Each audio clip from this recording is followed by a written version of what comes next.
It's December 31 today. In celebration na ng New Year's Eve later. It's currently 5:19 p.m. na. So, magpe-prepare na ako ng mga food. Aagahan ko siya kasi para makakain din bago pumunta dun sa Ayala, which is lakad lang naman from here. So, ang ipe-prep ko lang naman is yung charcuterie. Tapos, pasta in olive oil with shrimp. Tapos, bumili lang ako ng barbecue. And then, yung wine.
Guys, yung setup ko. So, take lang ako ng picture dito. Yung kama ko, sorry, nasa gilid. Setup ko lang yung aking TV. Yan, ito. And yung aking lamp. Ibukas natin.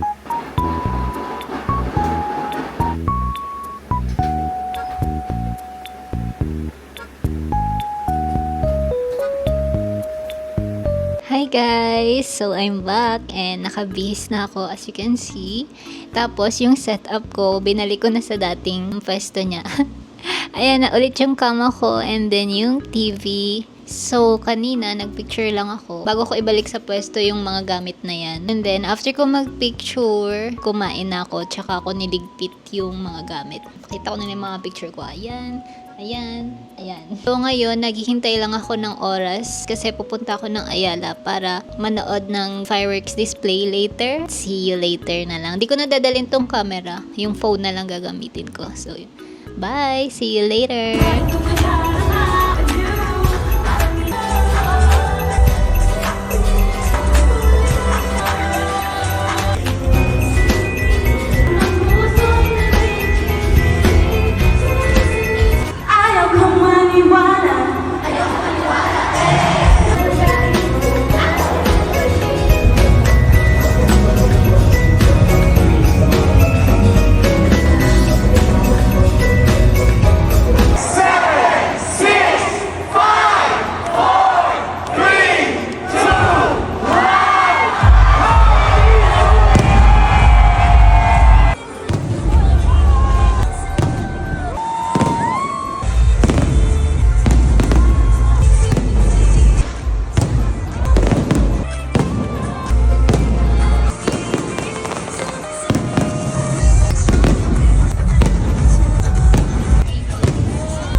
Guys, good morning. So today is January 2 and wala akong vlog yesterday kasi puyat. Late na ako nagising yesterday around 12 p.m. na. So lunchtime na nung nagising ako.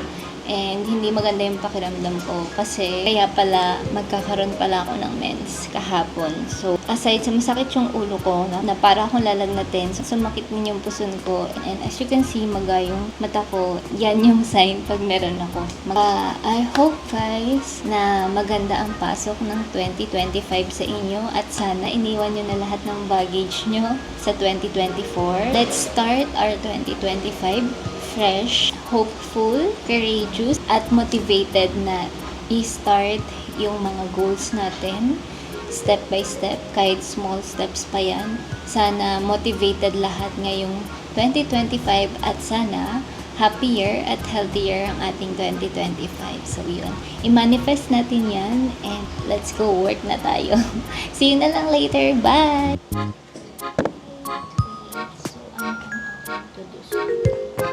So, magagamit ko na guys yung journal na binili ko. Today's focus. So, ililista ko lahat ng to-dos ko ngayon.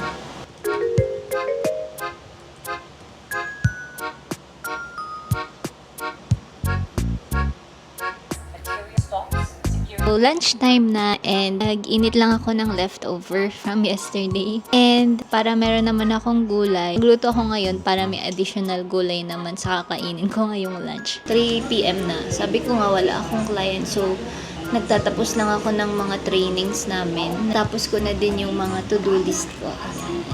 For today.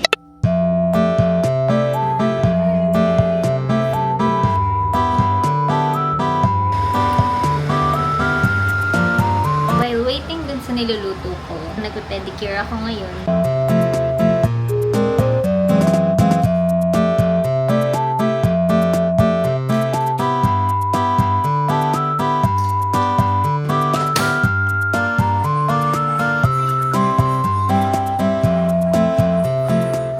So, hello guys! Good morning! It's Sunday today and 9:53 a.m. pa lang. As mentioned, di ba nagplano ko na palitan yung desk area ko? And yes, napalitan ko siya kasi nagkaroon ng 13 months. So, nagkaroon ako ng pera para dito. So, mostly ng gamit ko ay nabili ko sa IKEA. And then, yung mga abubot and other stuff, nabili ko naman sa online shop. So, kita ko na lang sa inyo plus yung price ng mga nabili ko para meron kayong idea kung how much yung ganitong setup. So, first na nabili ko from IKEA is itong table ko, guys. So, yung tabletop na to, ang size niya ay 120 by 60 centimeters. So, 120 yung length and then 60 yung width. Tapos, ang price nito is 990 pesos sa IKEA. And then, binili ko separately itong leg niya, yung stand. Ang price nito ay 400 each. Though, merong mas mura doon, parang 200 lang siya guys, per piece. So, pero kasi this one, meron siyang feature na eto siya. Yung pinakapaan niya, ma-extend mo up to 90 centimeters. So, yung height ko ngayon is nasa 65 centimeters lang. Ka-short girly lang ako. Ayan. As you can see, merong line. Ayan. Pero, hindi siya yung parang easy adjustable na i-up mo lang to, baba, up. Hindi. Pinipihit siya. Pag gusto mong baguhin, babaliktad mo na naman siya and then pipihitin mo ulit para iset mo sa preferred height mo. And then, ito din, nabili ko from IKEA, yung shelves na to. 4 levels siya ng shelves. 990 din siya. Ang problema ko lang sa kanya, hindi ko alam kung sa pagkakakabit ko, pero parang hindi siya super sturdy. May kasama kasi to guys na dinidikit talaga sa dingding. Like, i-screw mo talaga siya sa wall para hindi siya umuuga-ugang ganyan pag nabunggo. Though, hindi ako nagkabit kasi bawal dito sa condo mag-screw. Magkakaroon ako ng penalty. So, hinayaan ko na lang siya na nakatayo lang na ganyan. Pag naman di mo siya nabunggo, di naman siya gagalaw.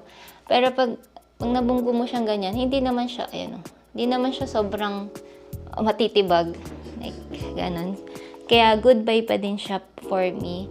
Kinuha ko din yan para hindi lahat ng kalat ko nakalagay sa table. And then also, hindi siya sa working area ko. Pero bumili din ako ng isa pang table para naman dito sa living area ko, or pag nanonood ako ng TV, tas gusto ko mag-work dito, binili ko yung laptop table na to para pag dito ako nakapwesto, meron pa rin akong table pag nag-work. Super simple lang na glass, and then meron lang siyang stand na ganyan. And then yung price nito is 1,290, ayan. And then yung last na binili ko is itong lamp. Kaso, nasira ko siya. Like, hindi naman totally sira. Parang nalukot-lukot tong part na to. Yan. Pinaka-cover niya. Alexa, turn on lamp. Okay. Yan. Ganyan lang siya. Super simple lang. Tapos, ganyan lang yung stand niya. Black lang. Tapos, ito yung pindutan. Naka-smart plug kasi ako, guys. Ayun. Yan siya. So, nakakonect siya kay Alexa para pagkagabi, tutulog na ako. Hindi ko na kailangan pindutin. Ang price niyan ay, mura lang yan. 450 lang siya. Move on tayo dun sa mga stuff na nabili ko sa mga online shop.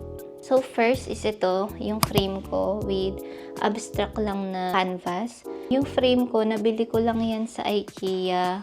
Parang ano siya, 250? Yes, 250 to, yung pinaka-frame. And then yung canvas, nabili ko yan sa Orange app. Lagay ko na lang yung price dyan. This one, ang alam ko sa Orange app din to. Yung flower na yan, pati yung flower base. Pati itong figurine na to, yan. Ito din, sa Orange app din siya. Itong scented candle ko from Bath and Body Works to. So, hindi ko siya maililink. Super bango nito. Nakaka-relax talaga. So, pag stress ako sa work, naka-open yan. Anko, this one. Alam ko, nag-unbox ako nun or nag-haul ako nun nung galing ako sa Anko. So, dyan ko lahat nilagay yung mga skincare ko and other hygiene products. Sa Orange app din to, fake book to. Pang-design lang siya. Ayang mga yan, matatagal na sa akin yan, mga design. Tapos ito, sa IKEA din to, yung flower base ko, 80 pesos lang to, guys. And then, itong flower, 300 siya. Pero ganito na kasi siya. Set na siyang ganyan, bouquet flower. Yan. Cute, diba? Tapos yan yung pinaka-flower base na 80 pesos lang. Okay. And then this one, my Echo Dot. Online databits ko to nabili. So, ito, kasama to nung figurine ko na to. Tsaka yung, yan, magkakasama yan. Plus to and ito. Lagay ko na lang yung price dyan. So, ito, lagyan lang ng jewelries para hindi siya kalat-kalat. Tapos, ito, freebie lang to. Parang lalagyan siya ng mga pentas. Ito, coaster siya. Pero yun lang, hindi ko na anticipate yung size, na maliit pala siya. Then this one, nakuha ko sa Orange app, or I'm not sure if Orange app or sa Black app. And then, ito, ayan, headphone holder siya. Naiikot siyang ganyan. Yan, ganyan siya. So, para hindi nakakalat yung headphone ko tuwing may calls or what. And then, etong laptop stand or rack, tablet rack, laptop rack, yan. Para hindi siya nakapatong dito na ganyan. Magkakalat ako dito sa table ko. Ganyan siya. Mabigat siya, guys. Tapos, sturdy. And then, yung size niya, yung kipot niya, yan na. Nasisikipan yan or naluluwagan. Meron siyang tornilyo sa ilalim. Iikutin mo lang. So, ayan. Balik na natin siya. Yung sa upuan ko pala, since white kasi yung office chair ko, ayan siya. So, dati, sobrang dami ng stain yan. So, bumili ako ng cover. Sa Black app ko ata nabili. Ayan, buo na siya. Like, na-cover niya yung buong table ko. Ang galing ko, diba? May stain na agad. Pero yan siya. Ang ganda. Saktong-sakto siya sa upuan ko. Tapos, meron lang siyang zipper dito. Yan. Para ma-cover niya buo. Then, ganyan siya sa ilalim yan. Okay. What else? So far, yun lang yung mga naaalala ko na binili ko for my desk. I'm not sure then if malalagay ko yung mga link ng pinagkuhanan ko or pinagbilhan ko ng mga stuff ko dito. Pero I'll try my best na ilagay sila. Check nyo na lang yung description box if nandun. Once uploaded na tong vlog na to. Yun na guys, dito ko natatapusin yung vlog ko. And this is my first vlog for this year, 2025. Hopefully, okay kayo guys. Please thumbs up this video and subscribe to my channel. See you on my next one. Bye!